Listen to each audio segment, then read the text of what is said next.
Bonjour, dans cette séquence on va corriger l'exercice 2 de la série 4. Alors, soit x, la variable aléatoire définie par le tableau suivant.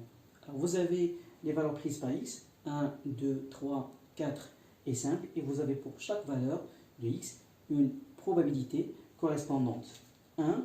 Déterminer la valeur de P2 et P4, sachant que les événements x est égal à 2 et x est égal à 4 sont équiprobables, c'est-à-dire que les deux événements ont la même probabilité. 2. Déterminer la fonction de répartition de x. Et enfin, calculer la probabilité des événements x supérieur ou égal à 3, x strictement inférieur à 4 et x comprise entre 2 et 4. En d'autres termes, x supérieur ou égal à 2 est strictement inférieur à 4. Alors, avant de bien sûr répondre à l'exercice, il faut recopier le tableau, bien sûr, de la loi de probabilité de x. Alors, nous avons x est égal à xi. Nous avons la probabilité de x est égal à xi. Les valeurs prises par x sont 1, 2, 3, 4 et enfin 5. Ici vous avez la somme. D'accord? Alors,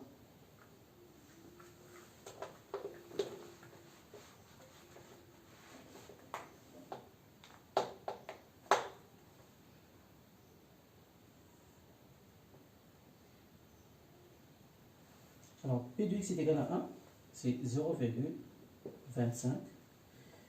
P de x est égal à 2, c'est une probabilité inconnue. Alors, P2. P de x est égal à 3, 0,18. P de x est égal à 4, c'est une probabilité inconnue, P4. Et P de x est égal à 5, c'est 0,37. Sachez que la somme des probabilités égale toujours 1. D'accord? Alors, première question, 1. Donc, la détermination de P2 et P4. D'après l'énoncé, les événements x est égal à 2 et x est égal à 4 sont équiprobables, c'est-à-dire que, alors, on a, bien sûr, d'après l'énoncé, P, bien sûr, 2 égale P4 égale P. Et on sait, bien sûr, d'après la probabilité, bien sûr, la propriété, bien sûr, des probabilités, que la somme des pays égale toujours 1. Alors, on peut écrire, alors, 0,25 plus P2 plus 0,18 plus P4 plus 0,37 égale 1. D'accord? Alors, P2 égale P4, c'est bien égal P. Alors, on va faire la somme. Alors, 0,25 plus 0,18 plus 0,37 égale 0,80 plus P2 plus P4 égale P. Alors, égale 2P. Alors, on peut maintenant avoir, bien sûr, je dirais la valeur de P. Alors, P égale alors 1 moins 0,80 sur 2. Après calcul, on va trouver que 1 moins 0,80, c'est 0,2, divisé par 2 égale 0,1. Maintenant, je peux remplacer donc P2 et P4 par, je dirais, la valeur 0,1. D'accord? Maintenant, pour la question numéro 2, détermination de la fonction de répartition, f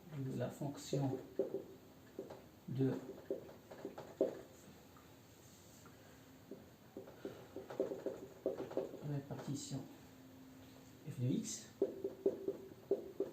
Alors, il faut savoir que vous avez deux définitions, soit la définition française ou bien la définition anglo-saxonne. Alors, pour la définition française, on peut dire que, et écrire f de x égale p de x strictement inférieur à x, si vous avez x. Pour, je dirais, donc la définition saxonne, on peut écrire f de x égale p de x inférieur ou égal à x. D'accord? Pour nous, on va choisir normalement la première définition. Bien sûr, définition française. Alors, f de x égale p de x strictement inférieur à x. Alors, on va écrire x appartient. Alors, moins l'infini 1, moins l'infini, bien sûr 1. Alors, f de x égale p de x strictement inférieur à 1. Alors, p de x strictement inférieur à 1 égale. Alors, nous n'avons aucune probabilité, bien sûr, qui vérifie p de x strictement inférieur à 1. Alors, on va écrire p de x strictement inférieur à 1 égale bien sûr 0. D'accord? Parce qu'on ne possède aucune, on ne pose aucune probabilité. Alors, maintenant, si x appartient, je dirais donc à 1, 2, entre 1, 2. Alors, f de x, la fonction de répartition, bien sûr, égale p de x strictement inférieur à 2. Égale, bien sûr. P de x strictement inférieur à 2, c'est-à-dire que p de x est égal à 1. Donc, c'est 0,25. D'accord? X appartient à 2, bien 3. Alors, f de x égale p de x strictement inférieur à 3. Alors, p de x strictement inférieur à 3, c'est-à-dire p de x est égal à 2 plus p de x égale à 1. Alors, 0,25 plus 0,1, c'est 0,35. Alors, x, bien sûr, appartient à l'intervalle, bien sûr, donc 3, 4. Alors, la fonction de répartition égale p de x strictement inférieur à 4. Alors, p de x strictement inférieur à 4, c'est-à-dire p de x égale 3, plus p de x égale à 2, plus p de x est égal à 1. On va faire la somme. Alors, 0,35 plus 0,18. Alors, 0,35 plus 0,18.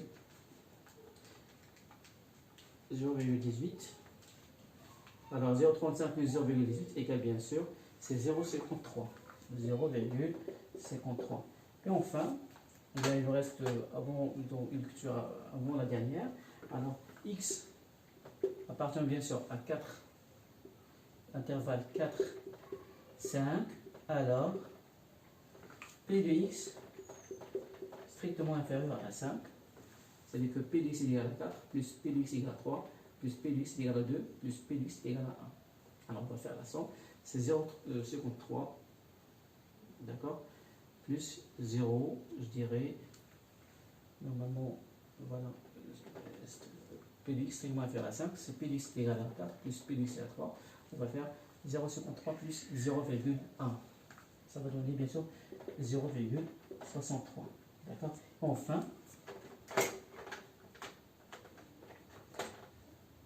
alors, si vous avez bien sûr x, appartient bien sûr, je dirais normalement 5 plus l'infini, alors p de x est supérieur ou égal bien sûr à 5, égal bien sûr normalement 1.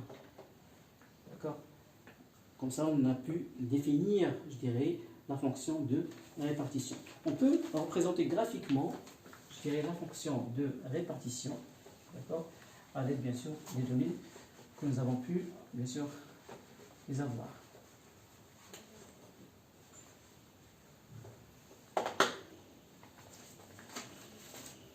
Alors, représentation graphique. Alors, nous avons ici repère, vous avez ici f de x, vous avez bien sûr x. Alors, vous avez donc 0, 0,25, 0,35, 0,53, 0,63, 1. Alors ici 0, ici vous avez 0,5, ici vous avez 1. D'accord? Ici vous avez donc les valeurs prises par x, 1, 2, 3, 4, 5. 1, 2, 3, 4 et 5.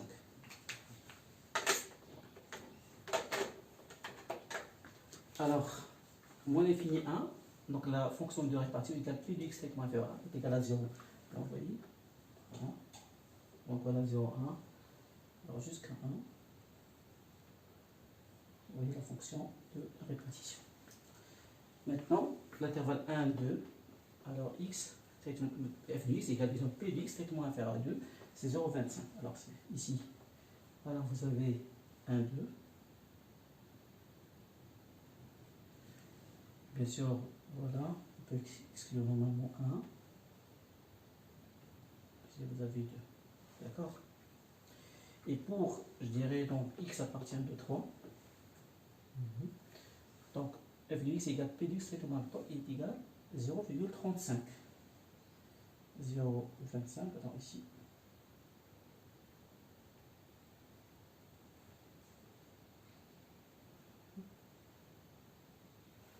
Et x appartient à l'intervalle 3, 4. Alors p de x strictement inférieur à 4, 0,53. Alors 3, 4, 0,53. C'est ici.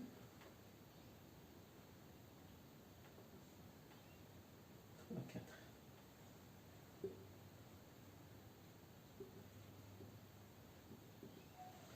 D'accord? Puis, nous avons x appartient à 4, 5. 4, 5. L'intervalle, c'est p de x strictement inférieur à 5. Alors 0,63. 4, 5, c'est ici.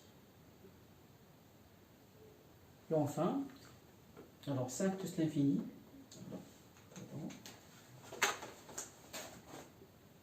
P de x strictement inférieur à 1. Donc ici, c'est plus ou égal à 5. Alors on va voir, donc f de x est égal à 1.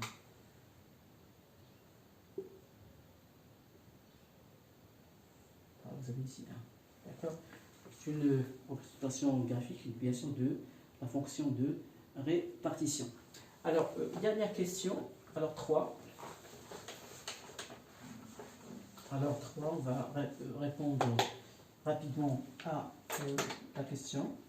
Alors,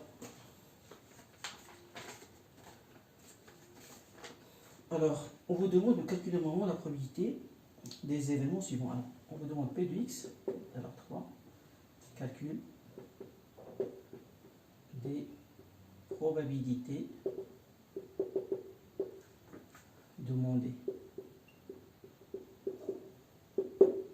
Alors, P de x supérieur ou égal à 3 égale, normalement, 1 moins P de x strictement inférieur à 3 égale 1 moins P de x strictement inférieur à 3, c'est 0,35, c'est F3.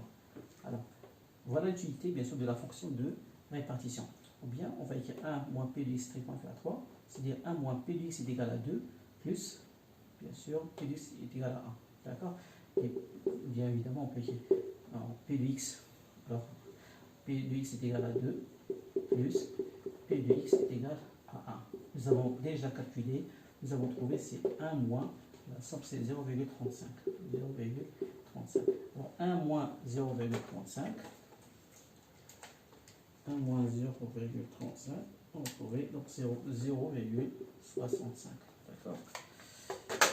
Maintenant, pour, je dirais, donc notre probabilité, donc P de x strictement inférieur à 4, nous avons déjà calculé, strictement inférieur à 4, c'est 0, c'est F4, c'est bien sûr 0,53. Et enfin, alors P de x, donc comprise entre 2 et 4. Alors là, il faut faire attention, parce que vous avez donc x comprise entre 2 et 4. Là, x, il s'agit d'une variable liée aléatoire discrète. Alors, un rappel. Alors, je vais effacer cette partie. Je vais effacer cette partie. Faire un petit rappel. Alors, si vous avez une variable aléatoire discrète, alors le calcul, bien sûr, de probabilité, dans ces cas où vous avez des intervalles, alors on peut écrire par exemple, si vous avez P de x comprise entre A et B, x, bien sûr, est une variable aléatoire discrète, égale, bien sûr, c'est P de x strictement inférieur à B, moins P de x inférieur ou égal à A. Faire attention, on change normalement le signe. D'accord? L'inégalité. Alors, P de x inférieur bien sûr égal à B et supérieur égal à A, égale P de X inférieur égal à P moins P de X. Je change normalement, et donc X supérieur égal devient X, bien sûr, normalement. Alors X, donc P de X, c'est P de X inférieur égal à B moins P de X strictement inférieur, je dirais normalement à A. D'accord? Et si vous avez bien sûr P de X comprise entre A et B, alors là, P égale déjà P de X inférieur égal à P moins P de X inférieur égal à A. Et enfin, P de X comprise par exemple entre A et B égale, c'est P de X strictement inférieur à B moins P de X. Je dois changer cette inégalité, donc P de X strictement inférieur à A. Donc, même chose. Alors, P de X comprise entre 2 et 4, ici X strictement inférieur à 4, X supérieur égal à 2 égale, c'est P de X strictement inférieur à 4 moins P de X. Je dois donc changer, je dirais donc l'inégalité. P de X, ça serait strictement inférieur à 2. On va appliquer, bien sûr, application numérique. On va trouver P de X strictement inférieur à 4. C'est 0,53 moins P de X strictement inférieur à 2. C'est 0,25. On va trouver